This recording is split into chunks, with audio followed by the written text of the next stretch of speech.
안녕하세요. 한류의 신과 해외 반응을 소개하는 한류클라스TV입니다.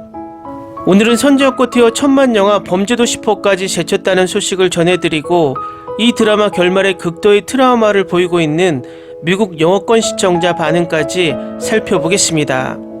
해외 K-드라마 팬들이 K-드라마를 보면서 결말에 대한 트라우마를 겪게 된 계기가 두 드라마가 있는데, 첫 번째는 25, 21이고 두 번째는 재벌집 막내 아들입니다.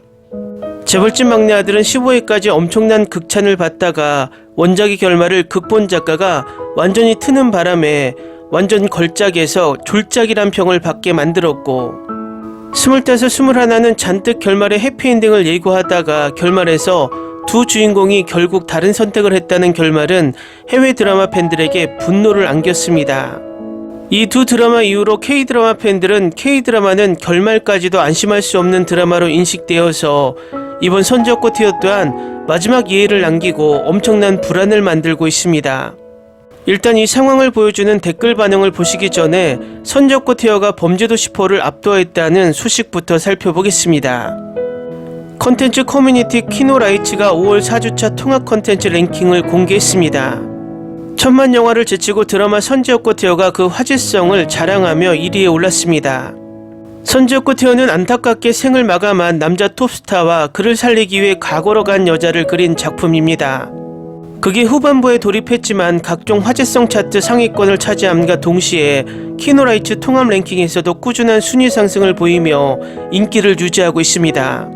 뒤이어 지난 2주간 통합 콘텐츠 랭킹 정상을 차지했던 범죄도 10호가 2위에 자리했습니다. 영화 범죄도 10호는 개봉 후 4주 연속으로 주말 박스오피스 1위를 기록하며 시리즈 중 최단 기간 1000만 관객을 달성했습니다. 범죄도 10호는 괴물형사 마속도와 광역수사대 사이버수사대가 협력해 온라인 불법 도박 조직을 소탕하는 내용을 담았습니다. 3위는 지난 17일 공개된 넷플릭스 시리즈 The A쇼가 차지했습니다. 공개 3일 만에 랭킹에 진입한 이 작품은 유준열, 박정민, 천우희 등 캐스팅으로 공개 전부터 화제를 모으기도 했습니다. 8명의 인물이 8층으로 나뉜 비밀스러운 공간에 갇혀 시간이 쌓이면 돈을 버는 쇼에 참여하는 이야기를 담은 이 드라마는 20일 기준 85%대의 키노라이츠 신호등 지수를 기록하며 호평받고 있습니다. 4위는 올해 첫 1000만 관객을 불러 모은 파묘입니다. 파묘는 거액의 의장 의뢰를 받은 무당 장의사 풍수사에게 벌어지는 기이한 이야기를 그린 영화입니다. 극장 상영 및 IPTV 공개 등으로 장기간 통합 콘텐츠 랭킹 순위권에 자리하며 꾸준한 화제성을 보이고 있습니다. 5위는 지난 13일부터 방영 중인 드라마 클래시가 자리했습니다. 클래시는 칼 대신 운전대를 진 도로의 빌런들을 소탕하는 교통범죄 수사팀의 직진 수사극으로 이민기, 곽선영, 허성태 등이 출연합니다. 작품을 감상한 키노라이츠 회원들은 배우들의 연기력에 대해 호평을 남기기도 했습니다.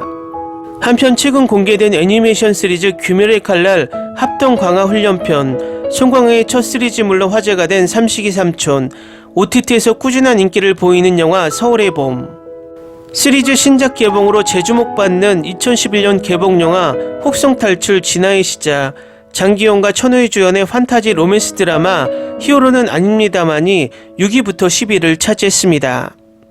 다음은 선지엽고 티어에 열광하는 미국 영어권 시청자 반응입니다.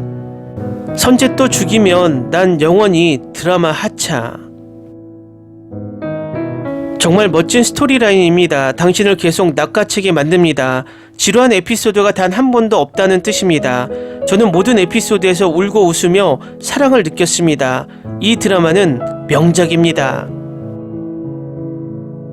결혼한다? 맙소사 요즘 벌어지는 일들 때문에 두 사람이 결혼한다는 것은 상상조차 할 수 없는 일이지만, 하지만 두 사람이 결혼하는 것은 최고의 결말인 것 같고, 전체 에피소드 내내 그들이 겪는 일에 정말 눈물이 나지 않을 수 없다. 14는 제일 웃었고 건전한 에피소드 중 하나였는데 보는 내내 웃고 울고 있었어요. 해피엔딩이 있을 겁니다. 나는 13화와 14화 상황이 정말 마음에 들었습니다. 많은 사람들이 불평하지만 나는 이것을 좋아합니다. 그는 매번 그녀와 사랑에 빠질 것입니다. 변우석이 자신의 재능을 어떻게 모두에게 보여줬는지 전혀 의외였고, 온 세상이 그에게 사랑을 느낍니다. 김희연만큼 그녀의 자리를 채울 수 있는 여배우는 생각나지 않으며 그녀는 독특합니다. 새로운 에피소드를 빨리 보고 싶어요. 미래의 시청자들은 에피소드를 보기 위해 일주일을 기다릴 필요가 없어서 정말 행운입니다. 선재는 벌써 3번이나 죽으니까 마지막 에피소드에서 선재를 죽게 할 일은 없을 것 같아요. 그리고 그 두 사람이 서로를 잊어버리더라도 몇 번이고 서로에게 반하게 될 것이고 그것이 그들의 운명에 적혀 있습니다. 제발 선재 사망씨는 한 번도 더 참을 수 없어. 해피엔딩이길 바라요. 나는 그들이 해피엔딩일 것이라고 굳게 믿는다. 이 모든 우여곡절 끝에 작가는 분명 우리에게 해피엔딩을 안겨줄 것이다. 이 드라마는 처음부터 최고 수준이었고 마지막 회에서도 우리를 실망시키지 않을 것이라고 생각한다. 16회에서는 선재와 솔이 결혼할 것 같다. 제발 더 이상 선재를 죽이지 마세요. 이 드라마는 롤러코스터, 울고 웃게 만드는 드라마다. 드라마 영상에 대해서는 거의 코멘트를 하지 않지만 이번 영상은 다음 회에 대한 호기심을 불러일으키고 각 회가 너무 강렬하고 놀랍다. 정말 걸작이다. 감동의 롤러코스터를 주는 드라마. 나는 정말 이 모든 우여곡절을 극복하며 보고 있지만 내 마음은 견딜 수가 없습니다. 설마 이 드라마가 다음 주에 끝나나요? 난 아직 준비가 안 됐어요. 월요일은 항상 블루라고 부르는데 선저꽃 티어 이후로 월요일은 전혀 새로운 의미를 갖고 있다. 마치 크리스마스 아침에 선물을 열기를 기다리는 것 같다. 더 설명이 부족해서 러브러브한 이 드라마. 내 월요일과 화요일이 이렇게 사랑스러웠던 적은 없었어요. 13화 14화를 보다가 눈물이 멈추지 않네요. 기억을 완전히 되찾고 결혼해서 임솔과 선재에게 최고의 해피엔딩이 되길 바래요. 따라서 타임라인이 어떻든 임솔이 선재로부터 얼마나 도망치려고 노력하든 그는 항상 그녀에게 반하고 그녀에게서 도망치지 않을 것이라는 것이 증명되었습니다. 네, 동의합니다. 선재가 죽으면 한국 드라마를 그만두는 것입니다.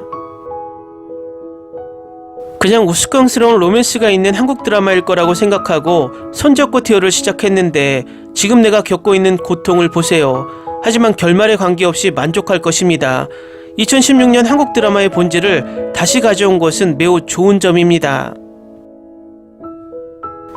만약 선재가 정말 한 번만 더 죽는다면 나는 내 마음에 가까운 K드라마 여정을 중단할 것입니다. 그건 공평하지 않습니다. 이 드라마 끝나면 또 월요일이 싫을 것 같아요. 드라마 너무 즐기고 있어요. 선재가 결국 죽으면 이 드라마를 중간에 중단할 거예요. 이번엔 변우석이 해피엔딩이었으면 좋겠는데 또 죽으면 난 맹세코 견딜 수가 없다. 선재가 죽으면 트라우마가 생길 텐데 그러니 해피엔딩으로 해주세요. 새드엔딩이면 내가 어떻게 할지 알겠다. 제작자 감독 고소할 거야. 이번에는 솔이 선재를 밀다가 차에 치여 휠체어를 타게 되지만 선재는 옆에 있다. 뭔가를 얻으려면 뭔가를 잃어야 할 것 같아요. 희망을 품지 마십시오. 사실이 아닐 수도 있습니다. 진짜 울겠다. 댓글 반응 잘 보셨나요? 댓글 반응을 보면 얼마나 이 드라마에 몰입하고 있는지 알 수 있고 또 얼마나 해피엔딩을 간절히 바라고 있는지 알 수 있습니다. 물론 드라마의 결말은 드라마의 작가에게 달려있지만 만약 이 드라마가 새드엔딩이 된다면 제2의 25, 21의 결말 트라우마를 해외 K드라마 팬들에게 심어줄 것으로 보입니다. 재밌게 잘 보셨나요? 여러분의 구독, 좋아요, 댓글, 알림 설정은 컨텐츠 제작에 큰 힘이 됩니다. 그리고 항상 하시는 일마다 대박 나시고 행복하시길 바랍니다.